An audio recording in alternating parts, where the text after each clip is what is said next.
Hi, this is Shadi and welcome back to another Octagon analysis. And in this video, I'm going to be taking on a very promising talent, a young man with a lot of career potential and a bright future in the MMA and fighting in general. He is Islam Makhachev. Now, whenever we say that name, we immediately associate him with Khabib Nurmagomedov. However, his fighting style, whether it is striking, grappling, the takedowns, it is far more graceful in my opinion.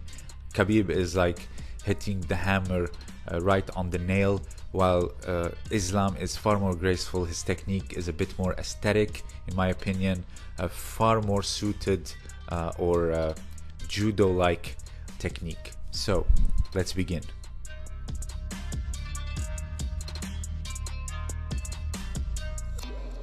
So the first technique that we're going to be taking a look at is the Morotegari. Here he's performing the single leg takedown, spinning out, not explosively going down and shooting up, far different than Khabib.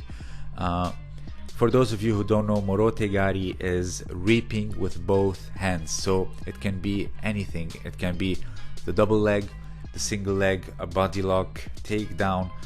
All of it can be considered Morotegari because you are technically reaping with both hands. So the beauty about judo is any technique can have multiple variations. However, saying this, a slight detail change can take you to a whole nother technique, and we're gonna see that in the rest of this episode. So Islam's single leg is very graceful and again effortless almost.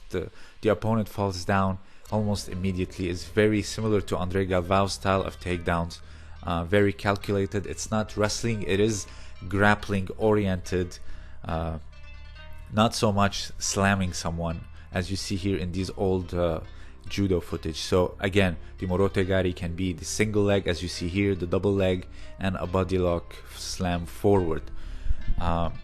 It's very different, and we're gonna see as we go on the rest of this episode. So the next technique is the Ashiguruma. One might mistake it for Haraigoshi or even Osotogari, but Ashiguruma is when you are particularly left versus right scenario, and you like block the leg that's behind and you take your opponent to their side, not forward and not backward. This is Ashiguruma. Ashiguruma is when you spin your opponent around your leg and to their side, different from Osotogari, Haraigoshi, and even Oguruma. So Islam is clearly performing a Ashiguruma. We're gonna see Haraigoshi and spot the difference. So here, this is Haraigoshi. You land, you lift them with your hips, sweep the leg backward, and you take them down forward, different than the Ashiguruma where you land on your side. Let's check out the Haraigoshi. Here it's in Nage no Kata, very similar to what Islam did. Look, he's transitioning to an underhook rather than like a lapel grab, blocking with the hips, lifting and sweeping, and the opponent falls straight forward, different from the Ashiguruma where they fall to the side.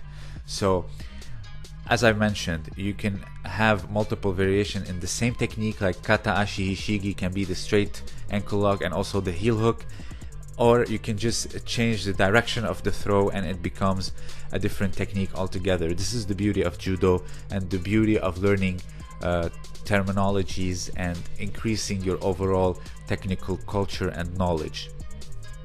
The next technique that we're going to be taking a look at is the Ude Hishigi Jujigatame, or the elbow crush cross hold. That's what literally translates to, and it's a classic judo piece. The armbar we call it. Islam definitely does it. It's any grappler, like a submission style grappler, would know what an armbar is. You can catch it from any position, the guard, the mount, belly down, even from back mount. It's a classic judo submission, and here it translates to the octagon perfectly.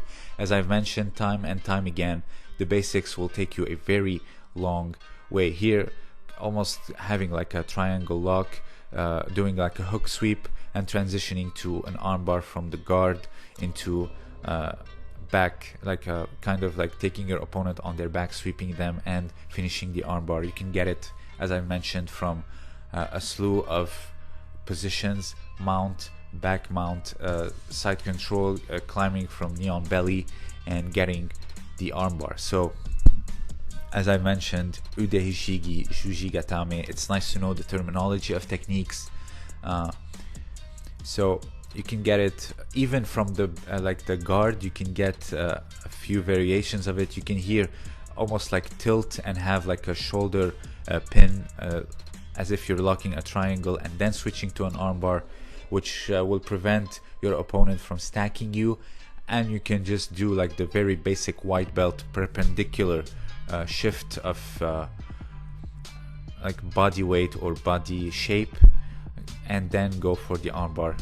Let's see it here. So here you can see that you are going perpendicular locking, and then hook sweeping, and then going for the shuji gatame. So as I mentioned, multiple variations to the same technique can be found in judo, and also the terminology is extremely important.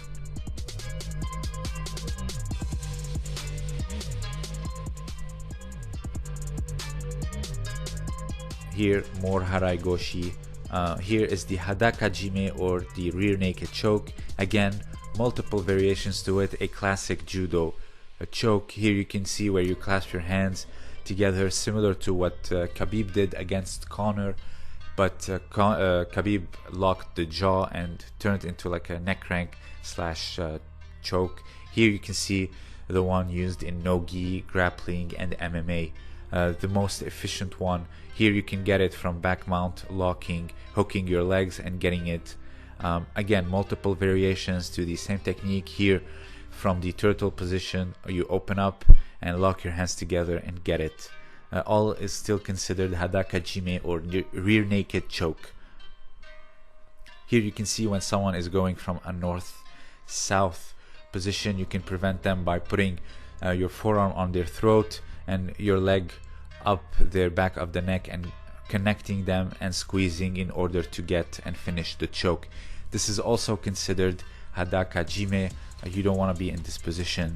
Let's see it from another angle. He locked it and finishing the choke, attempting a north-south and ending up in a rear naked choke, which is a funny thing to say, knowing that the rear naked choke is only known as the one you see in UFC. However, it is different. Here is the harai tsurikomiyashi, lifting, pulling, and sweeping.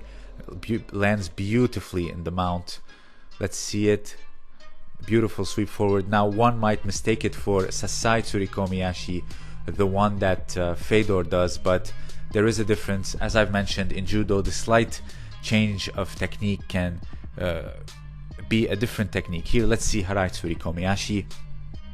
You lift and pull and sweep the leg forward as if you are shooting, like doing a pass in soccer. Here you see you lift, you go forward, you almost make complete contact, you lift, you pull, and you sweep forward. You kick the leg backward, and the one that's retreating, you sweep it backwards, you continue the motion. Let's see the difference between Fedor's sasai and the harai tsurikomiyashi.